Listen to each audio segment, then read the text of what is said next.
David, welcome to the podcast. We're so excited to have you here. I'm really excited to be here. I think this will be a lot of fun. I think it will too, because this book is so much fun. I loved Finding My Elf so much. Yay. Oh, and we'll talk all about what I loved about it as we keep going through this. But for those who maybe haven't picked it up yet, tell everybody what it's about and this just amazing holiday story about Cam and Marco. Yeah, so Finding My Elf is a young adult holiday rom-com with gay leads. Cam is this kid that has gone off to his first year of college and is kind of tanking and is on the verge of not being able to go back to college because his grades are so bad and he needs the scholarship. He needs to keep his grades up for the scholarship that got him there. So he's back home for the holidays and he needs to work. And the only job he can find is as a mall elf. And this is not his dream job by any stretch. Cam comes from a Christmas loving family. His dad is a big Christmas fan, but Cam is not in an especially cheery mood. And so the idea of being anybody's elf is like death to him. And when he gets there, he discovers not only is he stuck being an elf, but there's a competition the mall is putting all the elves through to be top elf. And he is now up for public vote. The people coming through Santa's village and going to the mall are choosing their favorite elf. This is enough to make anybody a little bonkers. One of his main rivals is the super cheery Marco, who just kind of loves everything. Human puppy dog, has a great attitude. And so for Cam, this is enough to drive him crazy and maybe make his heart flutter a little. Oh, more than a little bit. Yeah, you call yourself in the acknowledgments to the book, and I quote, a Christmas horror of the highest order, which I absolutely love because I'm pretty much right up there on things. Although I have to say that I'm envious that you do have a cookie party, much like Cam's father does. Yes. How did your love of Christmas influence Cam and Marco and the story as a whole, too? So this was an interesting thing. I already had a book, Spin Me Right Round, published, and another one that was through the editorial phase that was coming out this year called Brighter Than the Moon. And really, truly, it felt like out of the blue, HarperCollins called and asked if I would write a Christmas rom-com. They wanted there to be a gay Christmas rom-com, a holiday rom-com for teens that was specifically for gay kids. And it was like this present falling from the skies. I was like, you wanted to be gay and Christmas? And I said to them early on, I said, all my books have at least one Cuban American lead and kids of color. And I was like, how do you feel about that? They're like, go for it. That's great. So I was all over it. I was thrilled. I was off to the races. So it's the dream assignment, really, truly. So I just brought together all kinds of things that I love. The cookie party, for instance, this coming year, my cookie party will be the 28th year I've had a cookie party. It's cookies and cocktails, basically. But I make a starter. I don't want people to come to my house and not have enough cookies. So I make a starter round of between 10 and 13 kinds of cookies. Then everybody who comes brings cookies they've made as well. And I live in a condo. I don't live even in a freestanding house, but we've had a quiet year is 50 people, and I managed to get 100 into my condo. People know that, okay, when it's too much, they could leave, but also you can't leave without a bag. You have to grab cookies, the ones you like. You just fill a bag. I sort of police the door, no leaving without more cookies. And it's just a blast. It's just the best time. So I was so thrilled to be able to work that in. And yeah, I mean, the cookie party is my favorite day of the year. Period. Really. It just is. Cam's father works up to that for like weeks. I assume you have to do that as well, because to make cookies for up to 100 people is a lot. Yeah, I start a few weeks before the party with like doughs that will freeze, right? Chilled doughs or cookies that will actually keep that long if they're in like in a cold container. And I'm strategizing, like there are certain things that you can't make in advance, right? So yeah, I'm giving myself little tasks and all the lead up, which typically this is not ideally timed because I teach college. So this is also finals and I should be grading as opposed to, oh, I'm going to try Italian rainbow cookies this year for the first time, which is taking away from the work I am paid to do, right? But that's fine because I do love it. It's such a joyful occasion. It sounds absolutely wonderful. What you do yourself and what was represented in the book too is just like this big holiday moment, especially for that family. The cookie party is so important to them. I mean, Cam's got a single dad, working two jobs. It's really like the pinnacle holiday moment here. And in this year in particular, Cam's come home with a bit of a secret that he's got too, because he's kind of falling out of college. Right. This party ends up meaning a lot because Cam's dad worked two jobs to get by. Cam has always had a single dad, and that was actually by design. One of the things about this is that his dad wanted to be a dad, never found a person, and went the surrogacy route and became a dad that way. So it's been a two-person family for a long time. But in the economy that we all live in, his dad ends up working two jobs to get by, which is something I can relate to much of my life. Even currently as a professor, I'm kind of working two full-time jobs. So I really wanted that element in there. So things are tight. And for his dad to be working these two jobs so that Cam can go to college, for Cam to be failing out of college is a problem, right? And it's a problem he has not shared with his father. So it's a loaded sort of thing. So this moment, like the cookie party, is a moment of joy and meaningful to them in the light of all that they have been through and in the light of what's going on between them this particular holiday. But also Marco, who comes to the party, has his own challenges. His father has passed away and things are tight for he and his mom. Some of the other members of the mall crew that they've come to know are all there.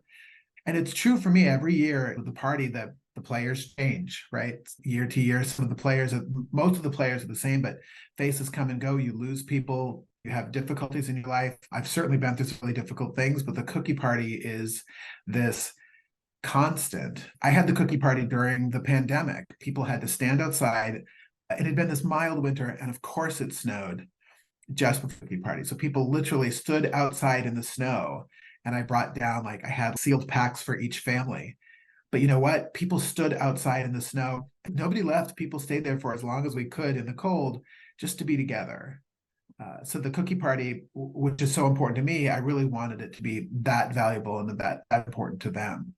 The other component that obviously plays such a big part here is the elf competition. It Yeah. helps bring Marco and Cam closer together as they're kind of like being competitors, but figuring out other stuff between themselves. All of their elf compatriots who are in the mall. How did you come up with the elf competition and the challenges these guys had to go through? Well, when thinking about the challenges, I started first with like the idea that the age we live in, that this would be social media, right? So I had this idea of almost like playing cards, like trading cards that you would get of the different elves. And so I had fun coming up with what their elf characteristics would be and how they would feel about these representations of themselves, which are now all over the mall, projected on digital screens.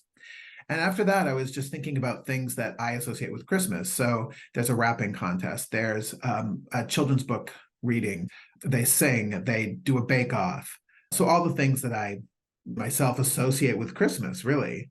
I had an extra one that I didn't include. I was thinking at one point of having the elves had to make up their own backstory and tell a dramatic backstory about their elfness to people, but it was crowding the field in terms of number of days, but also then it began to become unwieldy, in which we're making up a fake backstory for a persona that they've just acquired. And yeah, so I let that one go and then just played the other ones, which was fun. And if I were one of these elves, I would lose the wrap off in general. Me And so too. I projected onto this. The wrap off was actually probably the most fun of the challenges to write because I sort of wanted to make it absurd. And I won't spoil for readers how it ends, but I really had fun with that notion. But partly because I'm a terrible gift wrapper. I do what I can, but I have had people that like I know well tease me before. You're a gay man. Shouldn't you be better at this? It's nope, that is not a baked in gene. There's no Not part of the gay card. yeah. And I have no doubt you would actually excel at the baking component because of the cookie party. I feel confident that I could win or come in second on that, right? Because that's my sweet spot for sure. You mentioned leaving on the cutting room floor the backstory of the elves, and yet I feel like some of that does still wind its way through here, because the guy who has set up all of this competition in the mall kind of gives them a little backstory. But then certainly for Cam, we won't spoil too much, but his elf name goes right to the backstory of why he has that name. Right, right. So I didn't make it part of the competition in terms of they don't tell us, but each of them, you are getting glimmers into who they are based on their elf name. With most of them have an elf name that reflects them in a way that they're comfortable with or like, as readers will discover. Kim adopts his as a when life gives you lemons kind of moment.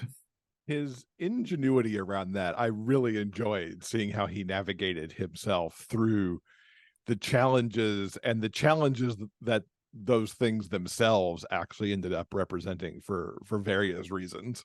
Yeah.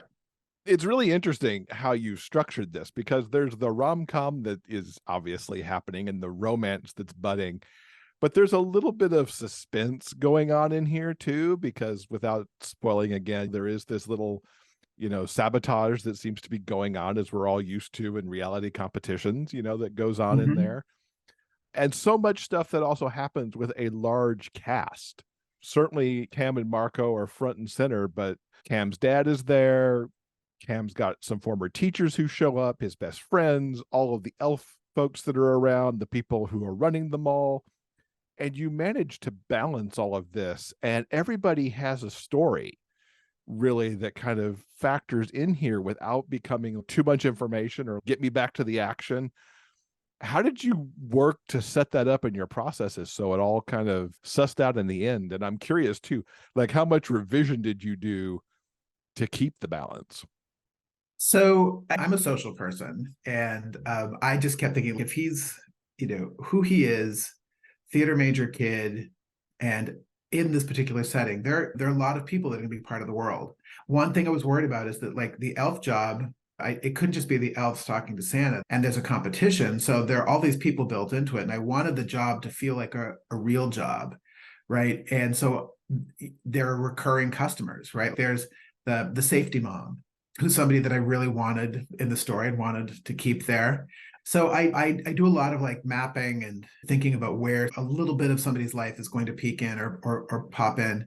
I needed to also see him outside of that setting, which is why we get a little bit of like his story with his best friend and what like their trajectory over the course of this.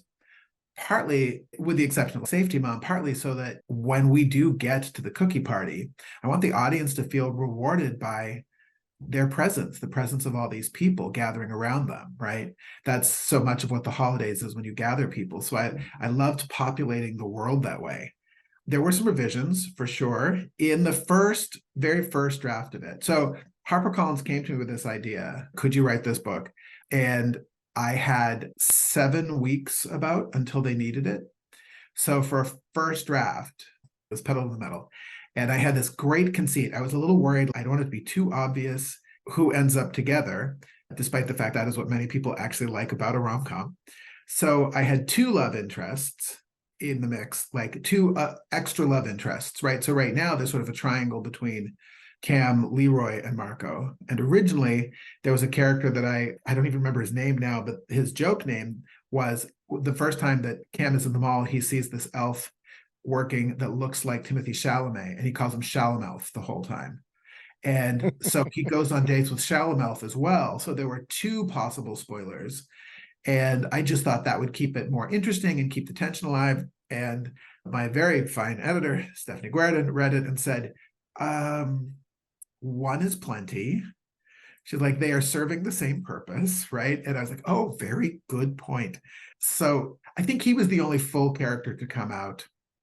I decreased a little bit the presence of 2 people. I wanted him to have tias. I'm Cuban American, and I wanted him to have more relatives than just his dad in the book. And so I gave him tias named Ellie and Mari after my sisters. And my editors, do we really need them? And I'm like, yeah, we do. It's tiny. It won't take up much real estate. So we kept that. But yeah, the juggling the people became a thing, like that balance of how much is too much. But I really wanted a lot of people for this story. Where did Safety Mom come from? She is such an interesting character throughout the book that I think people will be very interested in her evolution through the story and where she ends up at the end as well. It was such a masterclass for me in how to handle like a supporting character, because she's got an entire arc sitting in that book where you sometimes she could have been very superficial, and also as a reader I probably wouldn't have cared that she was superficial, but it was such a treat that she was the fully fleshed out character too. Yeah, thank you. So, Safety Mom, I have a child. She's not a child anymore. She's 18. She has started college now. But when she was younger, I had joined a mom's group when we first adopted. We got her as a baby. So, I joined a mom's group. So, my life for a very long time was only among other parents and in settings like the fall hay fair, the Santa's village, right? All this sort of thing. And you discover parents that you find very difficult and that you disapprove of, right? Like you're sort of judgy about, and that you're like, well, I wouldn't do that. Boy, this person is oversensitive or overcautious or over whatever. And also, I used to work retail, like I've worked retail. That intersection of there's always like the difficult person, and sometimes it's a difficult parent. I was really interested. I knew that I wanted a character like that would keep coming back. That's the other thing, is why would you keep going back to the Santa land? You get your Santa photo. Why do you keep going back? So I loved the idea of that. But also part of the book is about Cam's growth. And Cam's growth is facilitated by these interactions and getting to a point where he can see her through a new lens. There are a lot of things in the book where some of these characters are partly there to help Cam re-see. He re-sees Marco. He re-sees Safety Mom. He re-sees two of his fellow competitors in a way, right? And the audiences at the same time. He re-sees his old drama teacher. He begins to see people in a new way as part of the sort of breaking old Cam into new Cam. I think you struck right there what is going to be so interesting for the teens who read this book, because I think so often, and I was certainly this way as a teen too, even though it's been decades, like it's very black and white. Things are this or that. And you keep giving Cam these opportunities to re-see these individual things, even re-see himself for why he's failing in college right now. I think it's for that age group to read it. I think they're really going to see some interesting things in there, depending on where their own kind of self-realization is in the moment. I hope so, because none of my books are just about the plot, right? This book is a Christmas rom-com with a very specific plot, but the title is Finding My Elf as a play on finding myself for a reason, right? It's not just that he's finding Marco, but he's also finding who he is and finding my elf. Why is it Marco and not somebody else? Why is he who he is, right? The book is so much about that first year of college in which there is so much discovery. What made Marco the perfect foil for Cam through this, other than the obvious so opposite thing that Marco is this really happy person, at least on the surface, to everybody to help him kind of get through his day? Yeah, well, that's part of Cam's growth. There are a couple of things going on. One, Marco's cheeriness is not Cam's mode, right? That is not how Cam operates. And so he finds that at first like too much and kind of insincere. But part of his growth is to see what is genuine, and also that a person can choose joy and choose to be happy despite their circumstances, because he doesn't know anything about Marco's circumstances. He's just seeing what he sees as a sort of annoyingly cheerful person. But he's also, we have these experiences with Marco where Marco is thoughtful and Marco is kind. And this isn't like the treatment that Cam has always received, but it's also not the treatment Cam has given. Cam has been very focused on before on a particular kind of what's cool enough. Am I too cool for my town? Am I too cool for my boyfriend? So he's seeing somebody else who just approaches life in a really different lens. The other thing about Marco and about the two of them is that they are both me in a way. I especially like grad school, Gen Xer, person of the 90s, all things ironic, all things, right? So I did a lot of the kind of like Cam posturing in certain ways, in certain settings. But my default nature is Marco. I'm a Marco start to finish. And I've had friends who are much more Cam-like, who've joked with me that I'm a lot, right? They're like, if that in other settings, maybe they wouldn't even like me because I'm optimistic, I'm cheerful, I'm hopeful, right? Despite a ton of bad things having happened in my life, it's just how I'm built, it's how I'm wired. And so I think I wanted Marco to reflect all that, but in a way that the reader doesn't hate, even if Cam initially does. Was there any thought given to dual point of view for the book so that we could also check more in with Marco and what's actually running through his head through all this? No, actually, there wasn't. For this one, I knew it was going to be Cam, partly because Brighter Than the Moon has three protagonists, and I had just come out of, and Brighter Than the Moon is a longer, a little heavier book, still sweet, but very heavy comparatively. And spending time in three different voices, I wanted to go back to a first person point of view for this one and just kind of stay with Cam for a little bit and watch his growth that way. So that would be really fun to do like the Marco point of view. I mean, my secret wish is I ended up enjoying these guys so much that I would love to do like a series like Calendar Boys. We see them at Valentine's, but now let's do it from Marco's perspective, right? Like just kind of keep working through a year with them. So maybe next time. All right, HarperCollins, you heard that. Okay. Let's bring that to fruition. I would totally read those. Besides being very into Christmas, there's certainly an element of theater that is in some of your books too. You're a playwright, Yeah. in addition to the fiction, but Spin Me Right Round also had theater kind of as one of its core things. So, what is it about theater that you keep giving that to your characters? I think it's just because so many queer kids pass through theater as a part of their life, right? There's so many queer kids who access it, whether they are actually on stage or they're the tech crew or they just hung out around drama club because those kids, by the standards of their high school, were as queer as it got. So that's always baked in. And I love theater. I was a playwright before I was a novelist.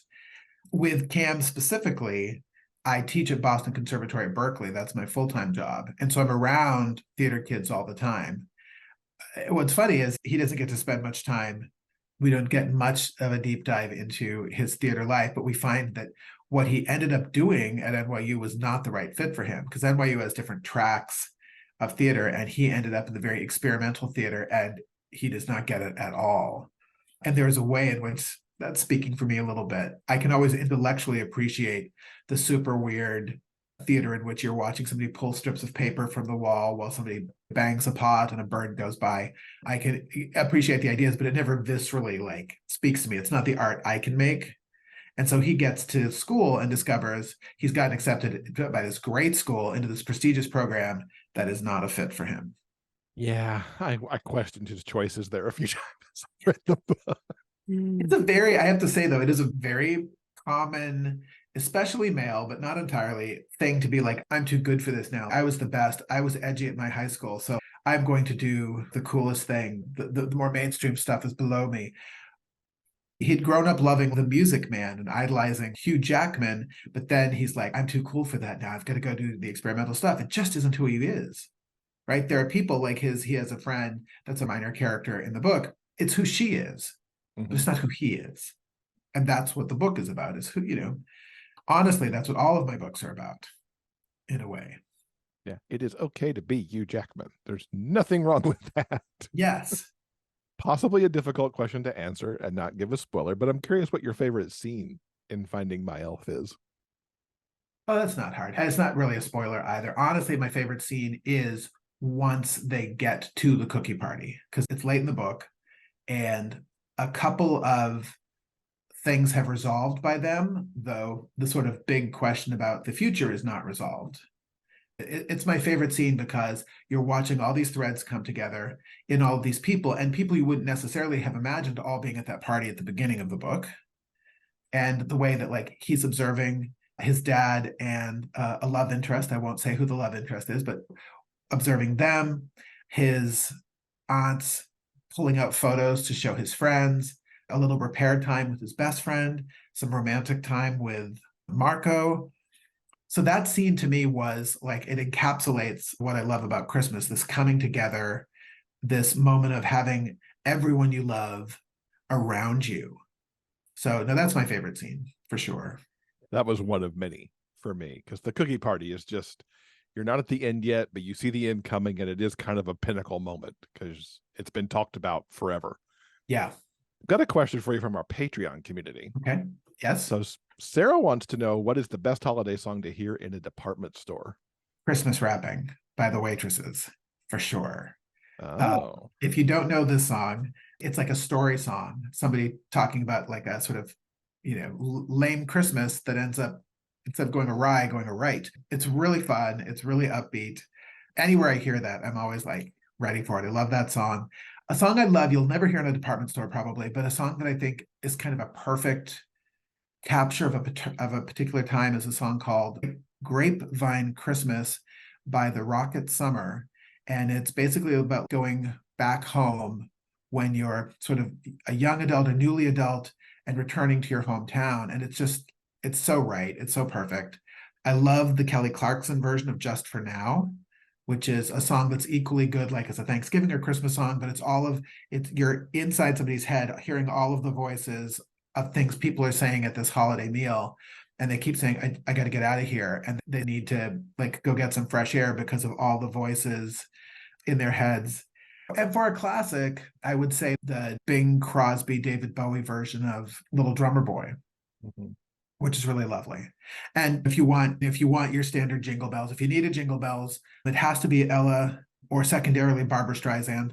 I could answer this question all day long. I looked at my phone just before I hopped on here, and I have 1, 2, 3, 4, 5, 6, 7, 8, 9, 10. I have 11 Christmas playlists. The longest one is called Pocket All Christmas Radio, and it's a mix of all the different genres, and it's 25 hours long. wow. So my go-tos generally are ho-homos and Santa sleighs. But when I want Christmas music, I got you covered for whatever kind of thing you need. You should make Spotify playlists for the rest of us. Right. I don't know that you'd have time necessarily to want to make 25 hours of Spotify playlists. Yeah, that's a no. Yep. But for those ones that you mentioned, I'll see if I could find some places that I could put links in the show notes so people can hear some of those, because some of those were not ones that I was familiar with either. So I'm looking forward to kind of checking those out. Now, of course, we're talking about Christmas, so I've got to ask you a little bit about the holiday. Sure. What's a favorite tradition you have outside of the cookie party? Well, Christmas morning. So I mentioned I have a daughter. My husband and I divorced about 7 years ago, but we have kept the same Christmas that we've had since my daughter was little. So our Christmas tradition for years and years has been that Christmas morning, he comes over here, we open presents. When she first gets up, I'll either make chausson aux pommes, which are like the French apple slipper pastries, or cardamom buns, which she loves. So those will be baking when she first gets up. So we have those as we open presents. And then we just kind of hang around in the morning. And then we have Chinese food for lunch and watch a movie. And yeah, I love that. I love that tradition that we've kept it going despite rocky times for us adults. And that's always what she still wants to do. And yeah, I think that's probably my favorite. Nice. And I think you may have answered a little bit of this other question about favorite holiday foods with what you just listed off with those breakfast treats. Well, so it's funny, the breakfast treats for sure. I have my favorite things from the cookie party. I don't make the same cookies every year. I predominantly switch them up every year. So there are things that will recur every few years, right? But I think the only cookie that I make every single year, because it's easy to make and people love it, is the World Peace cookies, which are mentioned in the book. They're by Dory Greenspan, and they're little chocolate sablé. They're like really tiny, but they're delicious. So I make those every year. But my favorite cookies from the cookie party are cookies that two of my friends individually make, and that I started insisting they have to make what is at the cookie party. So my friend Ashley makes these white chocolate oatmeal cranberry cookies, and my friend Kristen makes a kransekake, which is a Norwegian sort of stacking round of almond rings. So those are always on the table. I love those. What is funny is, so I'm bicultural, right? Like I have Scotch-Irish farm people in Maine and then Cuban immigrants. So the Cuban food for Christmas Eve, Noche Buena, is a roast pig, right? And I love that. I love to make that. But I grew up with the Cuban part of my life being summers with my dad in Miami, And so the winter part of my life was in Maine, so I wasn't getting the roast pig then. So I do the classic Cuban Christmas Eve meal. The whole rest of the year, I'll make that for friends, but not at Christmas. In Maine, growing up, there wasn't like a Christmas meal food, but my grandmother would start making cookie tins, which is where my cookie party comes from. She would start making individual tins of cookies for everybody in the family. And she would start several weeks before Christmas. There would be 3 or 4 kinds of fudge, popcorn balls, date bars, 3 or 4 kinds of cookies, nuts. And so when I was a kid, I really loved that because you got your own. And so for 3 weeks, you had this every night. You were like, I will choose one thing, right?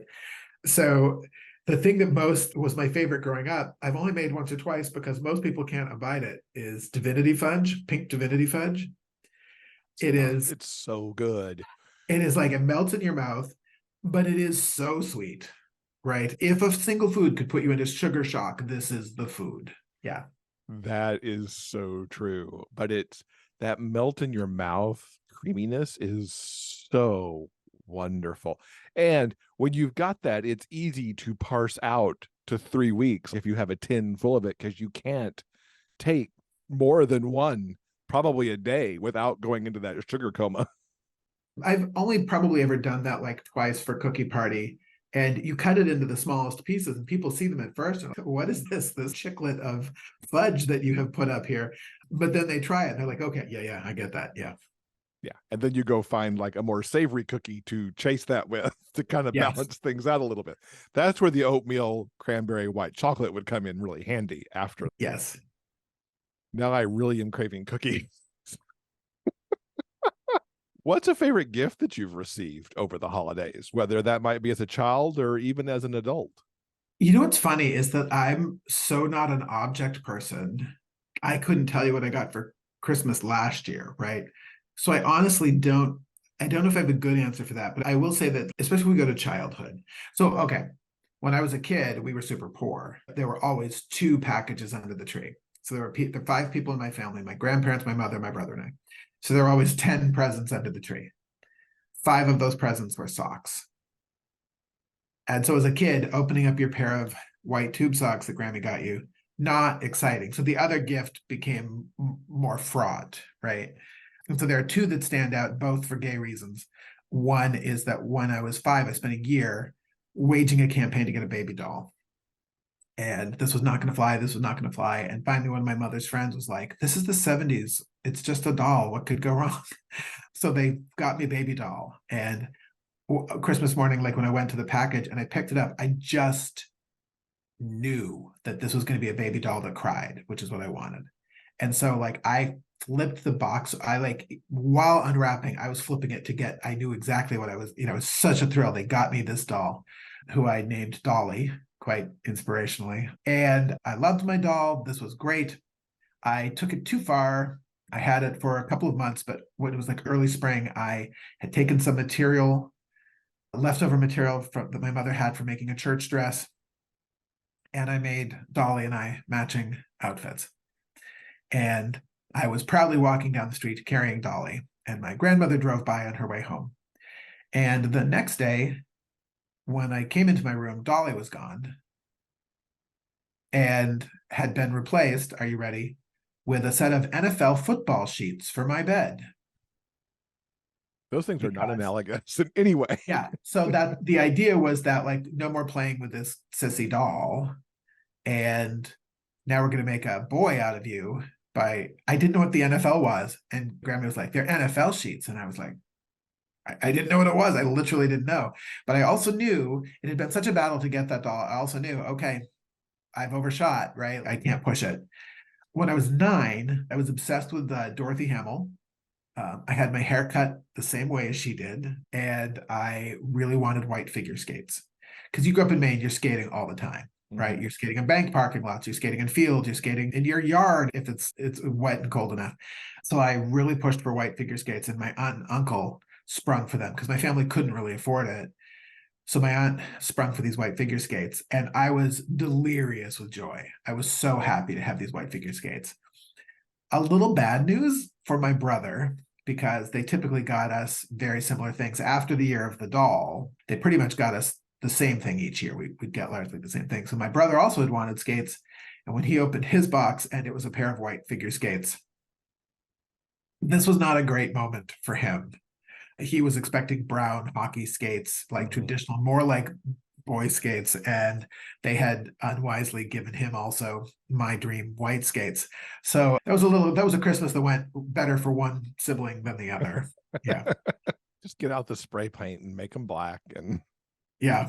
I'll be fine. Now, Finding My Elf is your third book of fiction. Mm-hmm. This one kind of stretches a little kind of into that new adult territory a little bit because they're 18 and in college and such, but primarily young adult books. Yes.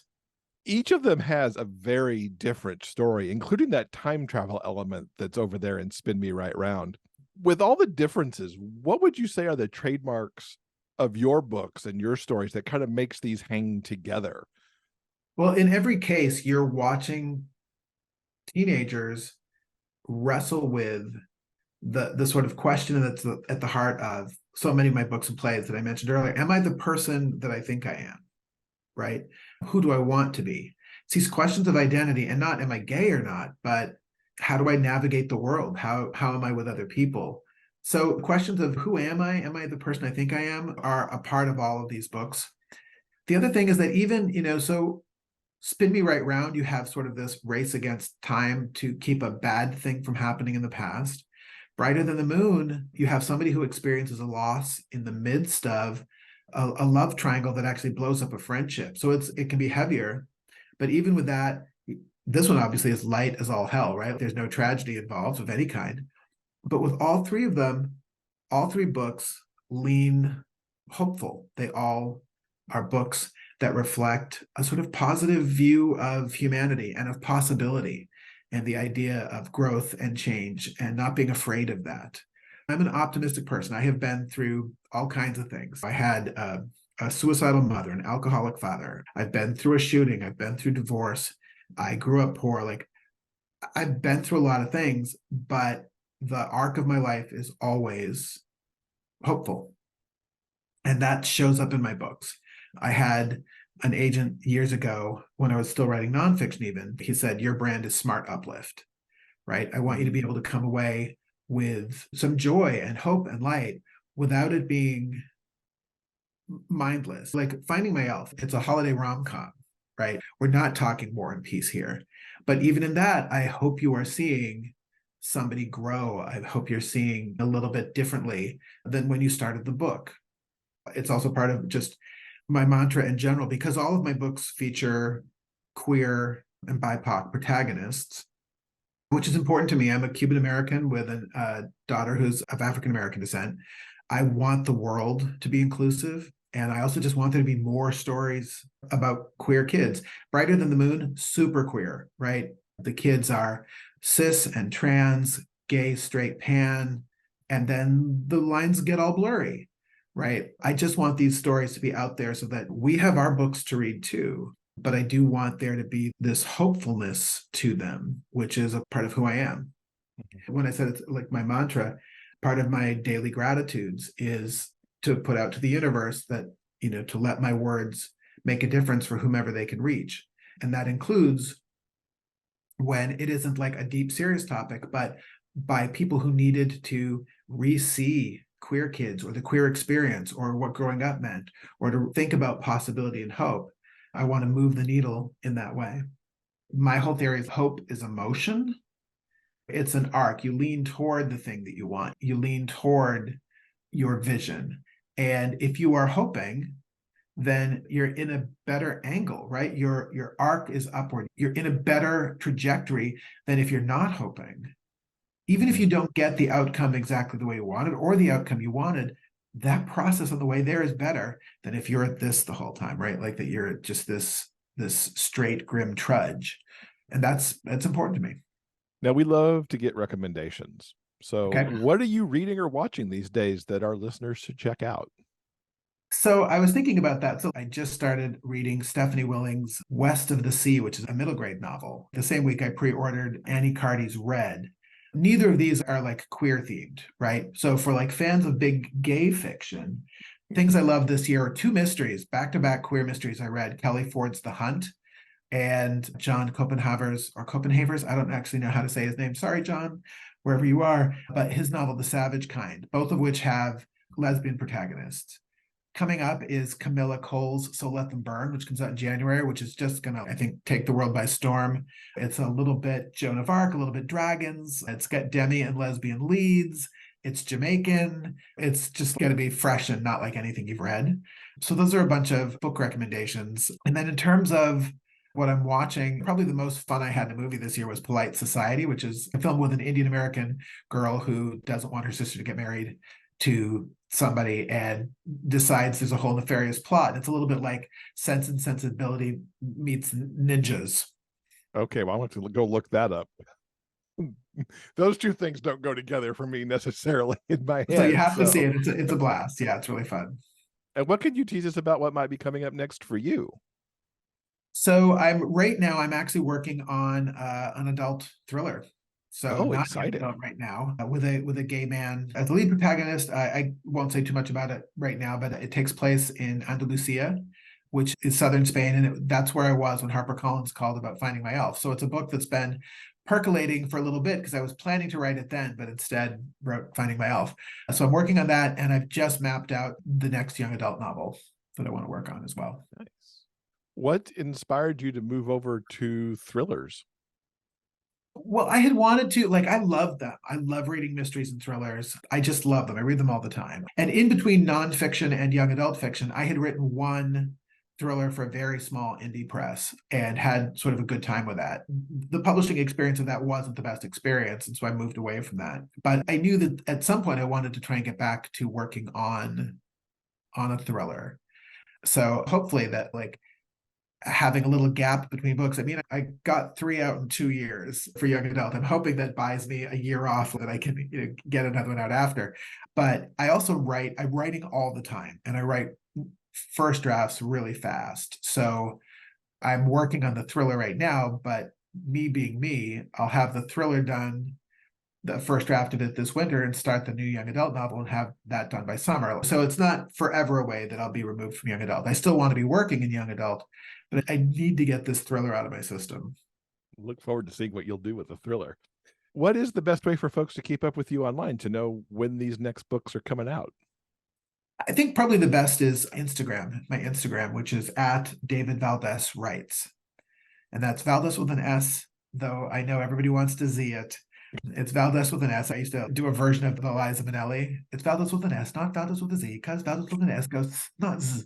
So David Valdes Writes at Instagram. You also can go to my website, which is www.davidvaldeswrites.com. You can look for David Valdes Writes on TikTok, but I'm really bad at posting there. I'm very erratic at that. We will link up to all of that and all the books and things that we talked about. David, thank you so much for being here, and thank you for such a wonderful holiday book for everybody this Christmas season.